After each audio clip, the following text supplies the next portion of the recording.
Kien fi frar li għadda waqt dibattitu organizzat minn The Times li l-Prim Ministru Lorenz Gonzi semma l-ewwel darba l-kumpanija Olandiża Aviation Cosmetics. Il-bira ħabbart illi daqs ġimgħatejn oħra aħna sa nkunu nistgħu nħabbru investimenti ieħor sostanzjali f'pajjiżna li aħna fl-avjazzjoni aħna stabbilejna li l-pajjiżna issa bħala post attrajenti issa anki ġejja kumpanija kbira li l-aviation park tagħna sa tkun qiegħda tkabru u toħloq iktar postijiet ta' xogħol. Fl-istess dibattitu l-Prim Ministru kien qal li l-kumpanija Brażiljana Odebrecht kellha titrasferixxi l-kwartieri tagħha f'pajjiżna, investiment li wara rriżulta li sarraf f'uffiċċju ta' 4 ħaddiema f'Taslima u li żarma fil-ġimgħat li għaddew.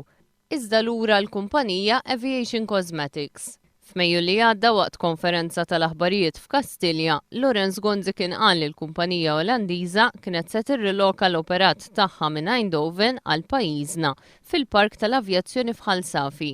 Aviation Cosmetics, a leading Dutch company offering specialized services to the aviation sector, will be relocating its current operations from Eindhoven to Malta. Fi kliemu din il-kumpanija li tispeċjalizza f'xogħol ta' tisbieħ fuq l-ajruplani kienet se tiżviluppa hangar ta' 22,000 metru kwadru f'Ħalsafi b'investiment ta' 22 miljun euro f'pajjiżna.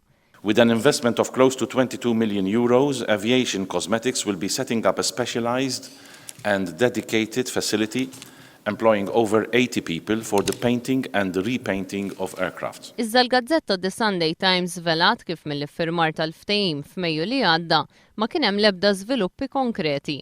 Aviation Cosmetics fetħet biss kumpanija sussidjarja li laqgħet tħallas il-250,000 euro f'sena f'kera li kellha tħallas mal-ewwel u lanqas tat il-garanzija ta' 4 miljun euro li kellha tħallas sa 3 xhur wara l-iffirmar tal-ftehim. Id-direttur maniġerjali tal-kumpanija Tom Jensen qal lis-Sunday Times li l-investiment qed jittardja minħabba diffikultajiet fil-fażi ta' riċerka u żvilupp.